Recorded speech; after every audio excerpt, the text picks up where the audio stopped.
Everyone welcome back. ഇന്ന് ഞാനൊരു 8-9 വയസ്സായിട്ടുള്ള കുട്ടികൾക്കുള്ള ഒരു ടോപ്പിൻ്റെ സ്റ്റിച്ചിങ് വീഡിയോ ആയിട്ടാണ് വന്നിട്ടുള്ളത് കേട്ടോ.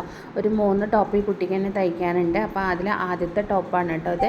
അതിനായിട്ട് നമ്മൾ ഇതുപോലത്തെ ഒരു മെറ്റീരിയലാണ് കിട്ടിയിട്ടുള്ളത്. അതായത് പ്ലീറ്റഡ് വന്നിട്ടുള്ള ഒരു മെറ്റീരിയലാണ്. അപ്പോൾ അതിൽ ആദ്യം നമ്മൾ ലൈനിങ് കട്ട് ചെയ്തെടുത്തിട്ടുണ്ട്. പിന്നെ ഏകദേശം ഒരു അളവിൽ ആ മെറ്റീരിയലും കട്ട് ചെയ്തെടുത്തിട്ട് നമ്മൾ ജസ്റ്റ് ഒന്ന് വലിച്ചിട്ട്, വല്ലാണ്ട് വലിച്ചിട്ട് നമ്മൾ അറ്റാച്ച് ചെയ്ത് കൊടുക്കുകയാണ് ചെയ്യേണ്ടത് കേട്ടോ. ഇങ്ങനത്തെ ക്ലോത്ത് ആയതുകൊണ്ട് ഇനി നമുക്ക് നെക്കൊന്ന് അറ്റാച്ച് ചെയ്തെടുക്കുക. എന്നിട്ട് നമ്മൾ നെക്ക് പതിച്ചടിക്കണത് നല്ല വശത്തല്ല, ലൈനിങ്ങിൽ പതിച്ചടിക്കുക. അതാ വീഡിയോയിൽ കാണുന്ന പോലെ ലൈനിങ്ങിലാണ് പതിച്ചടിച്ച് കൊടുക്കുന്നത്. എങ്കിലാണ് നമ്മുടെ ഈ ക്ലോത്ത് ആയതുകൊണ്ട് നെക്ക് ഭയങ്കര ഫിനിഷിങ്ങിൽ കിട്ടുള്ളൂ കേട്ടോ. എന്നിട്ട് അതിന് ശേഷം നമ്മൾ ഷോൾഡറും അതുപോലെ തന്നെ കൈക്കുഴിയും മൊത്തത്തിൽ ലൈനിങ്ങുമായിട്ട് ഒന്ന് അറ്റാച്ച് ചെയ്ത് കൊടുക്കണം. ലൈനിങ് അറ്റാച്ച് ചെയ്യുമ്പോൾ ജസ്റ്റ് ഒന്ന് വലിച്ചിട്ട് അറ്റാച്ച് ചെയ്ത് കൊടുക്കുക കേട്ടോ. എങ്കിലാണ് ആ ക്ലോത്ത് കറക്റ്റായിട്ട് കിട്ടുള്ളൂ. എന്നിട്ട് നമുക്കൊന്ന് ഫുള്ളായിട്ട് സ്റ്റിച്ച് ചെയ്തെടുക്കണം. ബാക്ക് നെക്കും ഫ്രണ്ട് നെക്കും സ്റ്റിച്ച് ചെയ്തതിന് ശേഷം നമ്മൾ ഷോൾഡർ അറ്റാച്ച് ചെയ്തെടുത്തിട്ടുണ്ട്. ഇനി നമുക്ക് ഇതിൻ്റെ കൈ ഒന്ന് സ്റ്റിച്ച് ചെയ്തെടുക്കണം. അപ്പോൾ ആദ്യം ലൈനിങ്ങിലേക്ക് നമുക്ക് മെയിൻ ക്ലോത്ത് ഒന്ന് അറ്റാച്ച് ചെയ്തെടുത്ത് കൊടുക്കണം. ജസ്റ്റ് ഒന്ന് വലിച്ചിട്ട് വേണം കേട്ടോ ഇതൊന്ന് അറ്റാച്ച് ചെയ്തെടുക്കാം.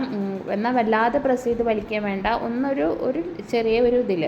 എന്നിട്ട് നമുക്ക് 4 പുറവും നമുക്കിതുപോലെ സ്റ്റിച്ച് ചെയ്തെടുക്കാം. ഞാൻ എത്രത്തോളം പ്രസ് ചെയ്ത് വലിക്കുന്നുണ്ടെന്നുള്ളത് നിങ്ങൾക്ക് വീഡിയോയിൽ കാണാമല്ലോ. ഇനി താഴ്ഭാഗം ഇതുപോലെ ആ ചുളിവുണ്ടല്ലോ, ആ നെറിവ് അതുപോലെ നിർത്തിക്കൊണ്ട് തന്നെ നമുക്കൊന്ന് സ്റ്റിച്ച് ചെയ്തിട്ടിട്ട് അടിഭാഗം മടക്കി അടിച്ചു കൊടുക്കണം കേട്ടോ. അതിന് ശേഷം നമുക്ക് എലാസ്റ്റിക് വെച്ച് കൊടുക്കുകയാണ് വേണ്ടത്. അതിനായിട്ട് കൈയുടെ അറ്റത്ത് 2 ഇഞ്ച് വെച്ചിട്ട് ഞാൻ അടയാളപ്പെടുത്തി കൊടുത്തിട്ടുണ്ട്. എന്നിട്ട് 5 ഇഞ്ച് നീളമുള്ള എലാസ്റ്റിക്കാണ് എടുത്തുള്ളത് കേട്ടോ. എന്നിട്ട് ഇതുപോലെ വലിച്ചു പിടിച്ചിട്ട് സ്റ്റിച്ച് ചെയ്തെടുക്കുക.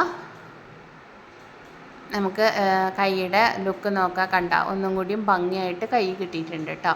അപ്പോൾ ഇനി നമുക്കിതിൻ്റെ കൈ യോക്ക് പോർഷനിലേക്ക് നമുക്കൊന്ന് അറ്റാച്ച് ചെയ്തെടുക്കുക.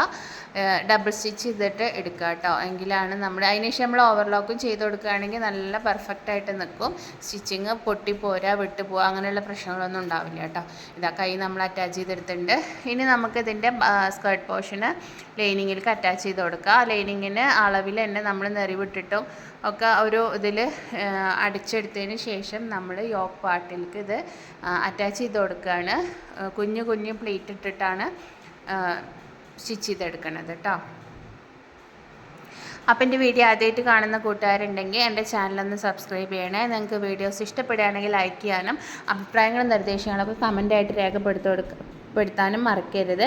നിങ്ങളുടെ ഫാമിലി മെമ്പേഴ്സിനും ഫ്രണ്ട്സിനും ഒക്കെ എൻ്റെ ചാനലിൻ്റെ ലിങ്ക് ഒന്ന് ഷെയർ ചെയ്ത് കൊടുക്കണേ. ക്രാഫ്റ്റ് വീഡിയോസ്, സ്റ്റിച്ചിങ് വീഡിയോസൊക്കെയാണ് ഞാൻ എൻ്റെ ചാനലിൽ അപ്ലോഡ് ചെയ്യുന്നത്.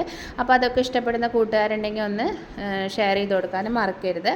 അതുപോലെ നിങ്ങൾക്ക് ഡ്രസ്സ് വല്ലതും കസ്റ്റമൈസ് ചെയ്യേണ്ടതായിട്ടുണ്ടെങ്കിൽ എൻ്റെ കോൺടാക്റ്റ് നമ്പർ ഞാൻ ഡിസ്ക്രിപ്ഷൻ ബോക്സിൽ ആഡ് ചെയ്യുന്നുണ്ട്. അപ്പോൾ നിങ്ങൾക്ക് വല്ലതും ആവശ്യമുണ്ടെങ്കിൽ അതിൽ കോൺടാക്റ്റ് ചെയ്യാവുന്നതാണ് കേട്ടോ.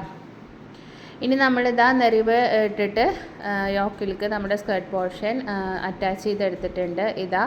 ഇങ്ങനെയാണ് ലുക്ക് വരിക. അതിന് ശേഷം നമ്മൾ സൈഡ് രണ്ടും കൂട്ടി കൊടുക്കുകയാണ് കേട്ടോ, അളവിനനുസരിച്ചിട്ട്.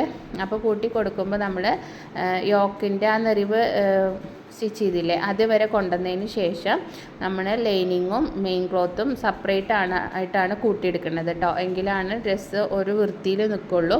രണ്ടും കൂടെ ഒന്നിച്ച് അറ്റാച്ച് ചെയ്തെടുത്താൽ ഒരു ഭംഗി ഉണ്ടായിരിക്കില്ല. അതിന് ശേഷം നമ്മൾ ലൈനിങ് അറ്റാച്ച് ചെയ്തെടുക്കുകയാണ്. അപ്പോൾ നമ്മുടെ ടോപ്പിൻ്റെ ഏകദേശം പണി കഴിഞ്ഞിട്ടുണ്ട്. ഇനി നമുക്ക് ഇതിൻ്റെ താഴ്ഭാഗം ഒന്ന് സ്റ്റിച്ച് ചെയ്തെടുക്കുക. വളരെ നൈസായിട്ട് മടക്കിയിട്ട് വലിച്ച് പിടിച്ചിട്ട് മടക്കി അടിക്കുമ്പോൾ നമുക്ക് ആ നെറിവ് ഒന്ന് സ്ട്രൈറ്റായിട്ട് നിൽക്കും. നല്ല വൃത്തി ഉണ്ടായിരിക്കും കേട്ടോ, കാണാൻ വളഞ്ഞ് നിൽക്കും താഴ്ഭാഗം. അപ്പോൾ നമുക്കിതിൻ്റെ താഴ്ഭാഗം ഒന്ന് മടക്കി അടിച്ചെടുക്കുക. അപ്പോൾ ഇനിയിപ്പോൾ ഇതിന് പ്രത്യേകിച്ച് പണിയൊന്നുമില്ല. സ്റ്റിച്ചിങ്ങിൻ്റെ ഒരുവിധ കാര്യങ്ങളൊക്കെ അവസാനിച്ചിട്ടുണ്ട്. ഇനി നമുക്കിതിൻ്റെ യോക്ക് പോർഷനിൽ ചെറിയൊരു ഡിസൈൻ കൊടുക്കാമെന്ന് വിചാരിക്കുകയാണ്.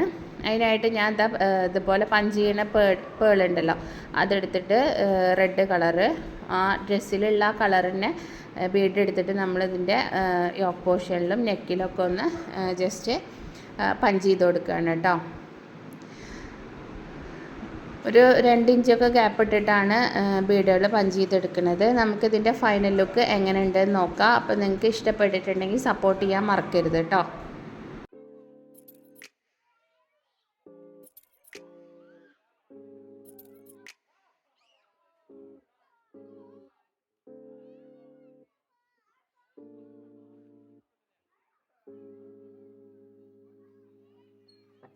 നമ്മുടെ ടോപ്പിൻ്റെ ഫൈനൽ ലുക്ക് ആയിട്ടുണ്ട്. അപ്പോൾ എല്ലാവർക്കും ഇഷ്ടപ്പെട്ടിട്ടുണ്ടെങ്കിൽ സപ്പോർട്ട് ചെയ്യുക. അടുത്തൊരു വീഡിയോ ആയിട്ട് കാണുന്നതായിരിക്കും.